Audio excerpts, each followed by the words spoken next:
Pointe-Noire, la deuxième plus grande ville de la République du Congo. La nuit vient de s'installer et l'ambiance se fait entendre dans les rues de la cité. La population se rassemble autour des bars pour partager et être ensemble. Mais une bien triste réalité se cache derrière certains de ces visages. La nuit n'est pas que signe de rassemblement et de joie pour tous. Certaines appréhendent la nuit comme une complice impitoyable. C'est le cas de ces jeunes filles de la rue, mineures donc vulnérables, qui fréquentent les sites de prostitution par manque de moyens financiers et alimentaires. Certaines sont abandonnées par leur famille et n'ont pas d'autre solution que de fréquenter ces milieux sombres de la ville. Une ONG se lie à ce combat pour leur venir en aide. Ces jeunes filles, parfois réticentes, découvrent une bienveillance à leur égard. Des liens se forment, une confiance se crée et l'espoir d'une vie meilleure revient doucement.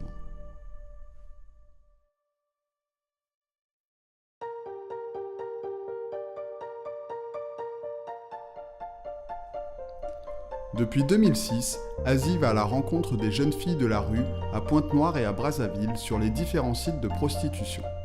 Ce centre met tout en œuvre pour les sortir de leur situation précaire. Un programme avec différentes phases a été étudié et mis en place pour amener ces filles vers une réinsertion professionnelle. L'association a donc constitué une équipe mobile appelée la Maraude pour aller à leur rencontre.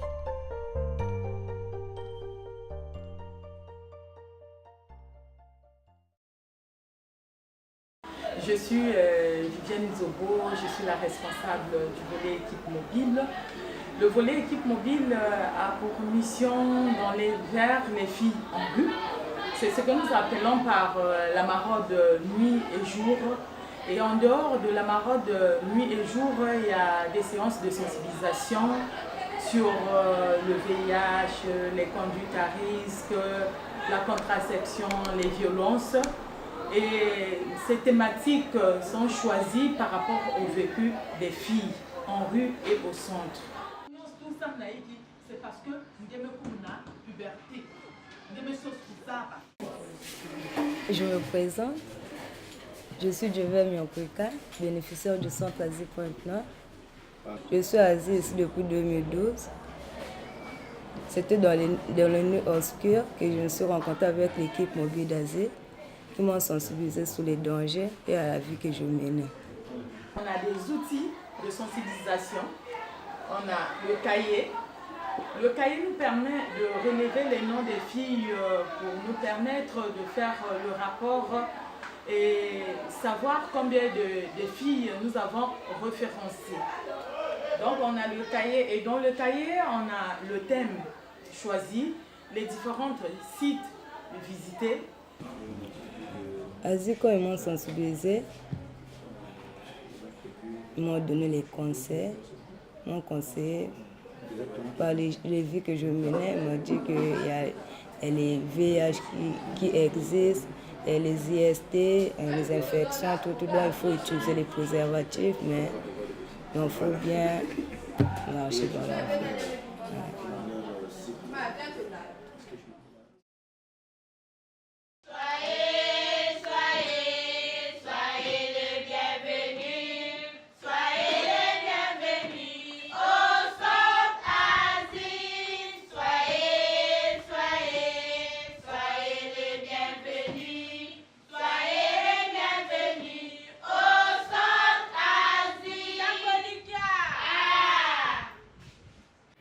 Nous travaillons avec les filles en situation difficile, vulnérables.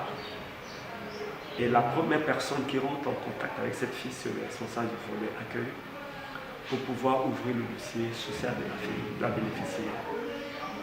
Et quand elle arrive, si elle est mère d'un enfant ou de deux, elle a des enfants, ces enfants sont pris en charge également par l'ONG. Et en ce moment, nous demandons à la fille de fréquenter régulièrement le centre et de participer aux différentes activités au niveau du centre. Une fois arrivée au centre, elle est en accueil. Mais lorsqu'elle fréquente régulièrement le centre, elle passe en ce moment à la troisième phase qui est la stabilisation. Quand elle tombe malade, il y a une couverture médicale à 100%, y compris de son enfant. Elle a droit à un repas de jour. Le petit déjeuner, ça à leur charge quand elles arrivent pour se doubler avec ce qu'elles peuvent avoir.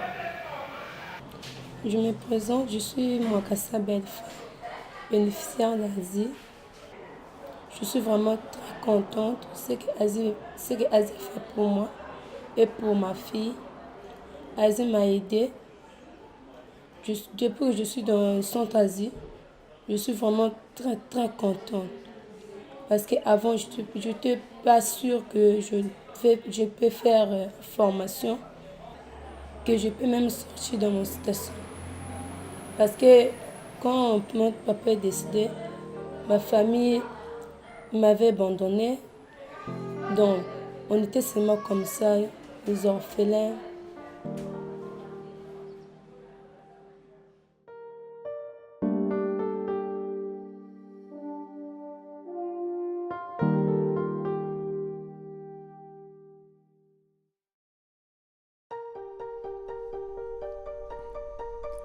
Une fois les bénéficiaires stabilisés au centre Asie, elles passent à la phase suivante qui est la formation.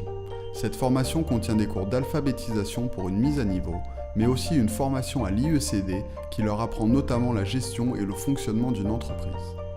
Les bénéficiaires ont l'appui d'un psychologue qui les suit une par une durant les différentes phases. Ainsi, chaque fille est prise en charge psychologiquement pour un meilleur suivi dans leur formation. Je m'appelle Gabriel Pemba, je suis psychologue. Certaines filles qui sont en formation ont des difficultés sur leur projet de vie, sur ce qu'elles doivent faire en formation. Je peux aussi les aider et les appuyer à réfléchir sur leur projet ou encore à voir quelles sont les difficultés qu'elles rencontrent dans la formation.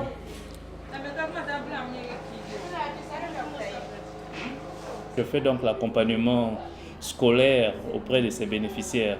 Et dès que les filles sont ici au centre, référées au centre, nous essayons de les tester par rapport à leurs acquis. Celles qui ont déjà connu l'école, on essaie de les reclasser par rapport aux différents niveaux.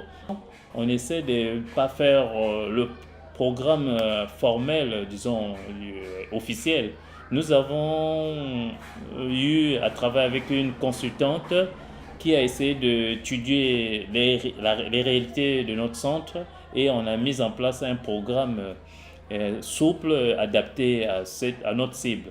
Et ce programme s'appuie plus sur le français, donc notamment la lecture, quelques bribes de notions de grammaire élémentaire, les mathématiques utiles qui peut servir les filles, par exemple, pour leur calcul au quotidien et le traçage sur tout ce qui vont, par exemple, en couture, savoir utiliser le mètre et savoir utiliser l'équerre, le rapporteur. Nous avons aussi l'aspect culturel, notamment artistique. Donc, on organise aussi des ateliers. Donc, nous avons une artiste peintre professionnelle qui vient animer des ateliers de peinture. Donc, vous voyez parfois certains tableaux qui sont exposés dans ces salles. C'est fait par nos bénéficiaires. C'est une façon pour les occuper, les rendre utiles et même susciter des vocations. Donc voilà, vous êtes en train de faire aujourd'hui les paysages en abstrait sur des cartons. Donc un matériel de récupération.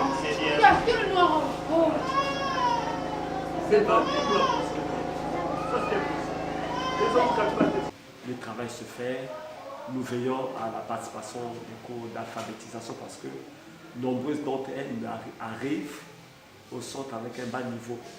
Or, pour élaborer un bon projet, il est nécessaire de rehausser le niveau de la bénéficiaire afin qu'elles aient des aptitudes de pouvoir affronter n'importe quelle formation qu'on pouvait mettre à sa disposition. Je suis Dédié Loulou, je suis formateur et donc nous avons été contactés pour pouvoir également donner à ces filles qui devaient par la suite après leur formation dans les ateliers monter elles-mêmes des ateliers soit dans le domaine de la couture, coiffure et ainsi de suite. Donc donner également à ces filles des notions en gestion.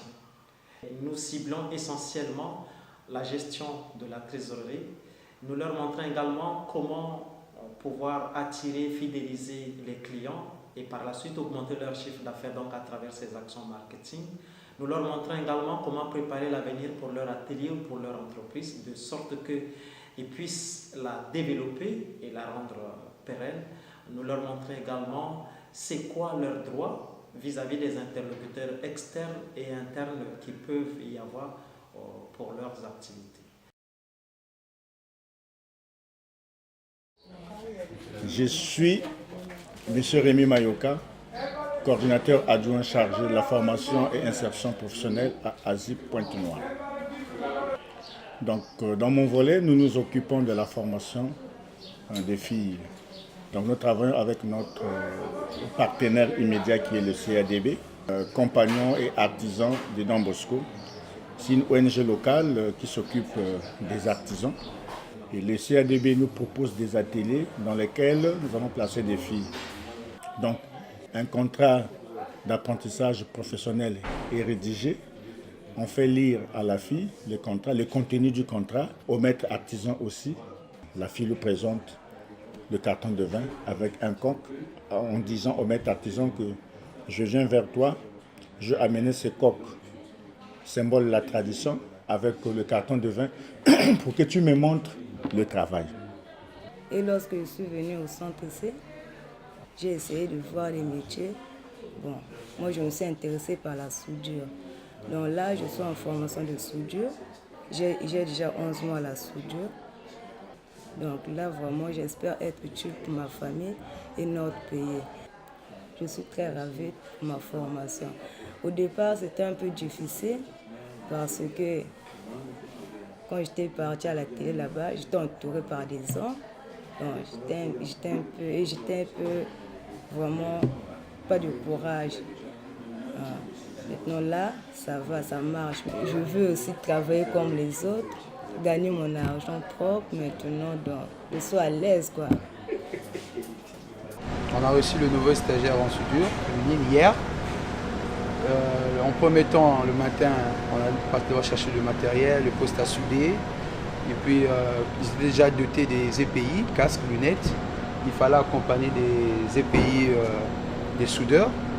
Comme ils sont à deux, chacun comprend à sa manière. Il y a d'autres qui comprennent plus vite. Et puis, chacun veut évoluer par rapport à ses capacités. Satisfaction, surtout quand il y a un retour qui tienne bon pendant l'apprentissage. Donc, c'est déjà une référence qui pouvait les ouvrir les portes. Donc, les sorties sont très, très satisfaits de cela. Ouais. Elles sont vaillantes au niveau du boulot. Même là, quand ils travaillent, c'est à moi de leur dire arrêtez un peu, il faut te reposer.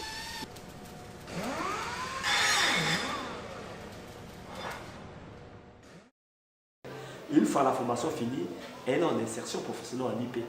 C'est là où nous sollicitons, par le biais du volet formation et insertion professionnelle, et la coordination, nous rentrons en contact avec les partenaires pour solliciter les stages d'imprégnation pour pouvoir les préparer à décrocher des contrats de travail un peu durables. Pour compléter la formation des bénéficiaires, des sociétés internationales telles que Boss Congo sont devenues partenaires de l'association. Boss Congo a inséré un programme de stage pour accueillir les bénéficiaires qui ont choisi des métiers de l'industrie, comme la soudure, la peinture, la mécanique, et ainsi leur transmettre d'autres compétences techniques nécessaires à leur futur métier.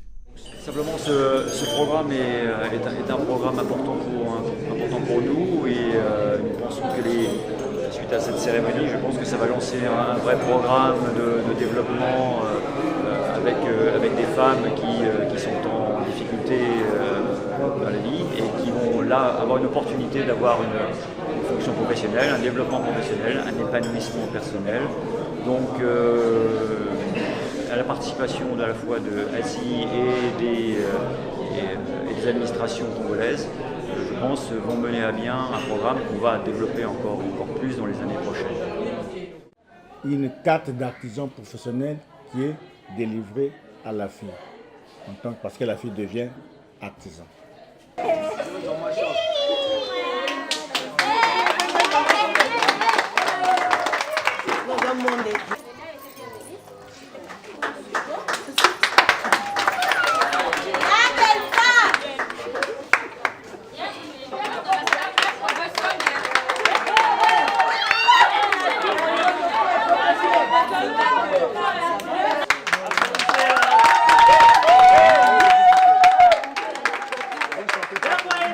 Yeah.